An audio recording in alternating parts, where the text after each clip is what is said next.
soit avec vous. Évangile de Jésus-Christ selon saint Luc.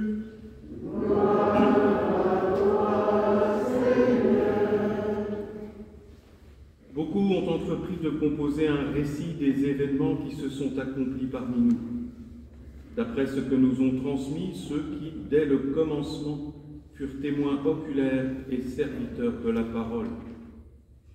C'est pourquoi j'ai décidé, moi aussi, après avoir recueilli avec précision des informations concernant tout ce qui s'était passé depuis le début, d'écrire pour toi, excellent Théophile, un exposé suivi afin que tu te rendes bien compte de la solidité des enseignements que tu as entendus.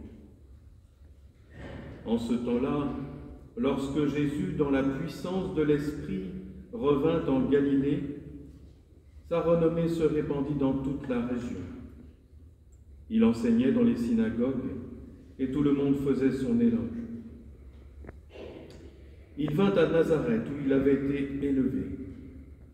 Selon son habitude, il entra dans la synagogue le jour du sabbat et il se leva pour faire la lecture. On lui remit le livre du prophète Isaïe.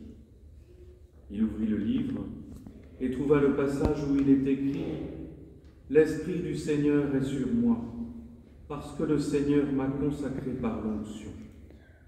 Il m'a envoyé porter la bonne nouvelle aux pauvres, annoncer aux captifs leur libération et aux aveugles qu'ils retrouveront la vue, remettre en liberté les opprimés, annoncer une année favorable accordée par le Seigneur. » Jésus referma le livre, le rendit aux servants et s'assit. Tous, dans la synagogue, avaient les yeux fixés sur lui. Alors il se mit à leur dire « Aujourd'hui s'accomplit ce passage de l'Écriture que vous venez d'entendre. » Acclamons la parole de Dieu. Louange à toi, Seigneur Jésus.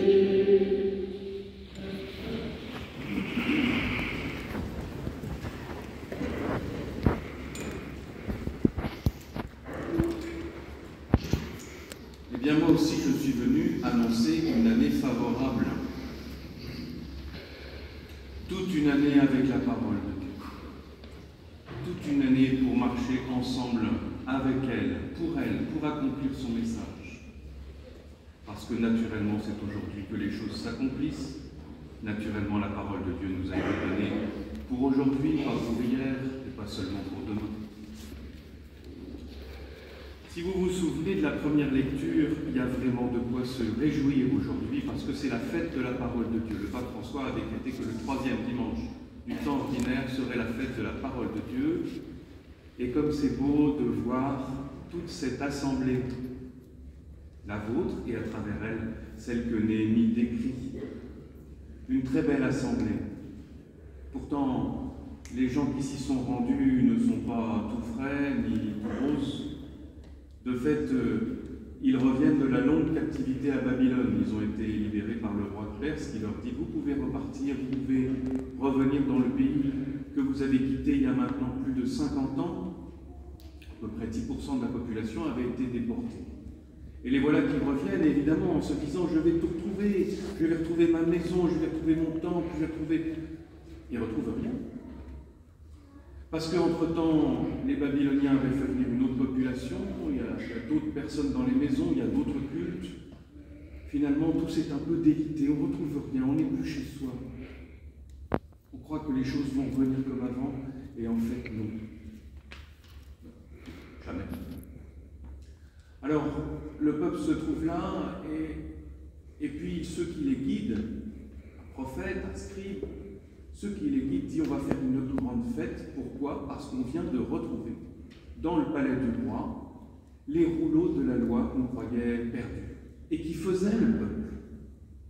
Le peuple d'Israël, c'était le peuple qui avait reçu la loi du Seigneur, qui avait reçu les rouleaux de la parole, prophète par prophète, roi par roi. On retrouve ces rouleaux et on dit on va maintenant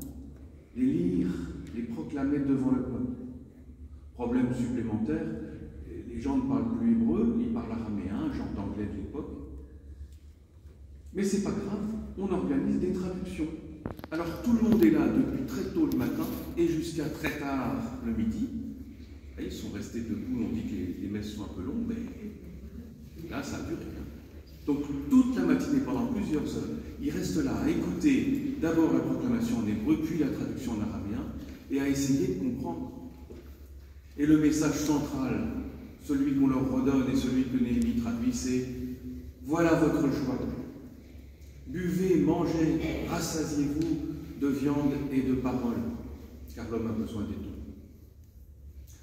Oui, c'est une grande joie de célébrer la parole, de la vivre.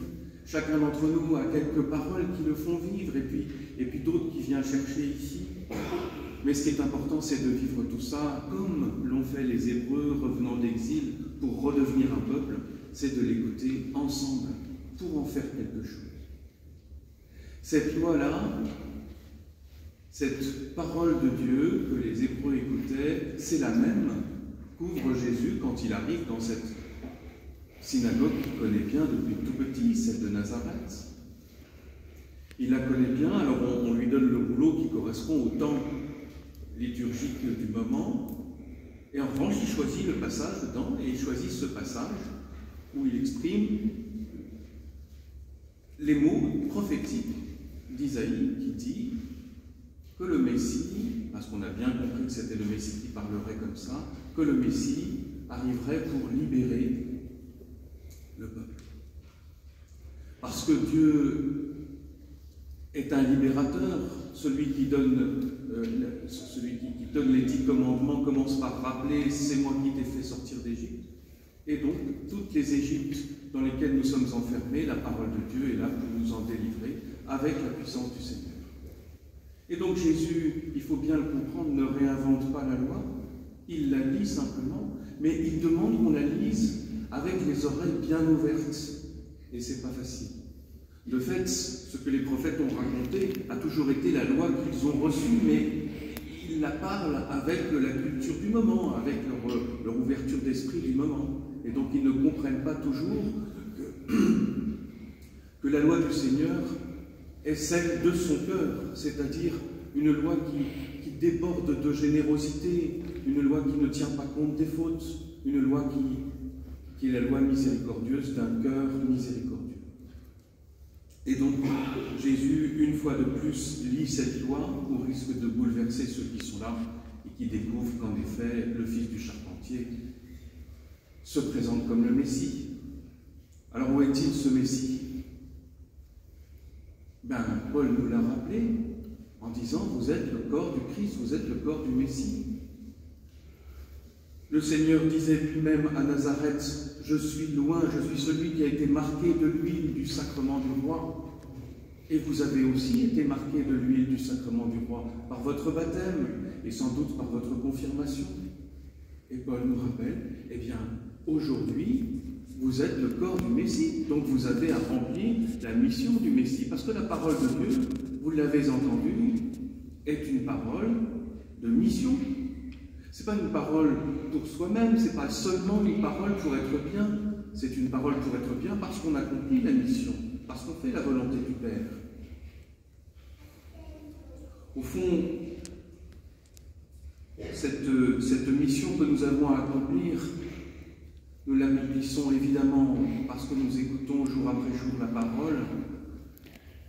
Nous l'accomplissons parce que c'est celle qui nous mène vers les autres et c'est celle qui construit en Église un avenir plus heureux.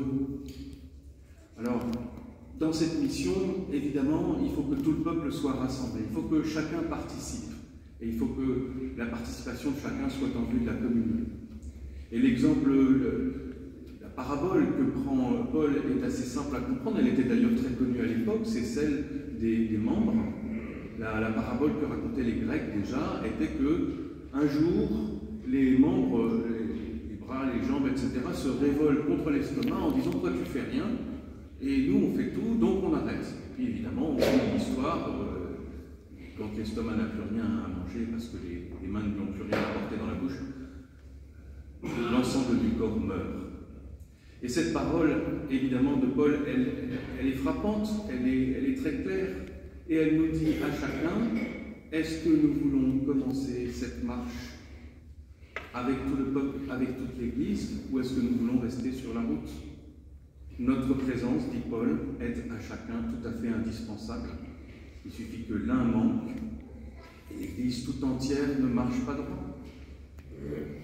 Alors, puisque nous nous mettons en route pour ce synode, puisque nous essayons de prendre tous ensemble l'Église telle qu'elle est et de la mener vers un futur qui serve réellement à l'accomplissement de la mission du Seigneur, eh bien demandons-nous, est-ce que je suis prêt à vraiment ouvrir mes oreilles, ouvrir mon cœur, ouvrir mes mains et me mettre en marche? Il ne s'agit pas seulement de proclamer une parole, il s'agit de la mettre en œuvre. Est-ce que vous voulez le faire? C'est une question qui est vraiment posée à chacun de nous. Mais c'est dans cette direction qu'est le vrai bonheur, c'est dans cette direction qu'est la vraie Église. Amen.